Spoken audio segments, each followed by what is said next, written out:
Hello everyone, Minute Plus Meditation here, Friday, June the 2nd, and it is the feast of Saints Marcellinus and Peter. Their names are mentioned in the Roman canon. From the first reading, we're continuing with the book of Sirach. Now let us sing the praises of famous men, our ancestors in their generations. Some of them have left behind a name so that others declare their praise. But of others there is no memory. They have perished as though they had never existed. They have become as though they had never been born, they and their children after them. So there's a couple of lessons for us to learn here. I think number one is, which may not occur to you, is this: if there is no eternal life, who cares who's remembered? If there's no eternal life, there's no heaven, no hell, who cares if they're remembered? We're dead, and we're dust, and we're gone.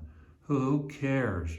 I'm making a point here, obviously, that, because some people say, well, it's good just to do good in the world if there's no God.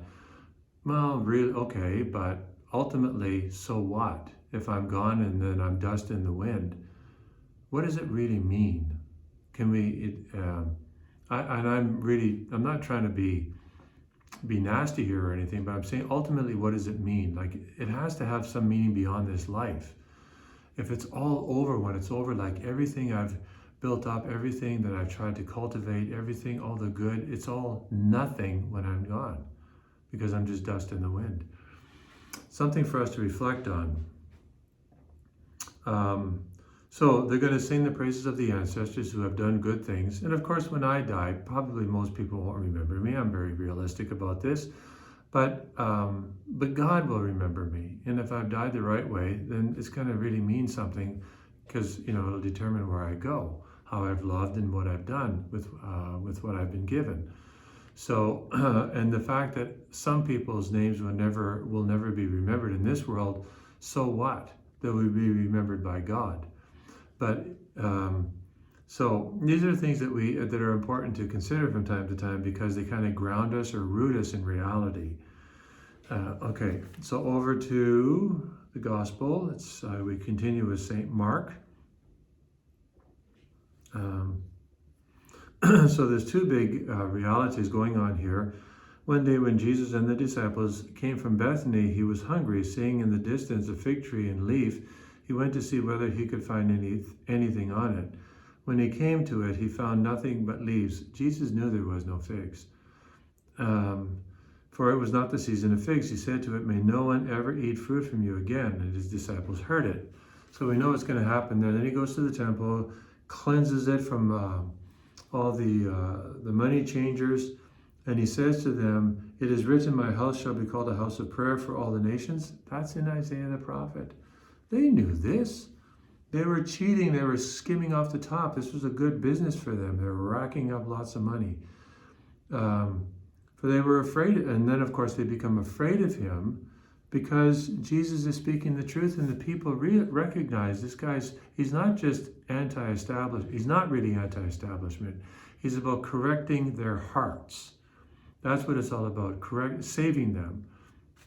The people might think he's anti-establishment, but Jesus was very ready to turn around and say, "And what about you?" So don't think I'm just here to be anti-establishment. That's not what I'm about. I'm here to correct hearts, point out sin, and save people. And that means you, and you, and you, and me. It means everybody. So Jesus is not some sort of person that can be manipulated, right? Or just sort of brought into our own corner for our own personal goods. So basically, they become afraid of him because they had to know deep down he's right.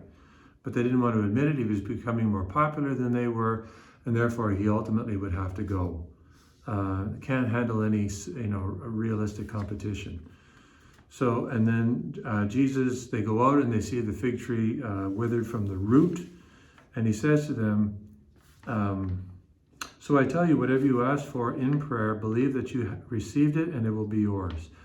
Whenever you stand praying, forgive, and it will, if you have anything against anyone, so that your Father in heaven may also forgive you your trespasses."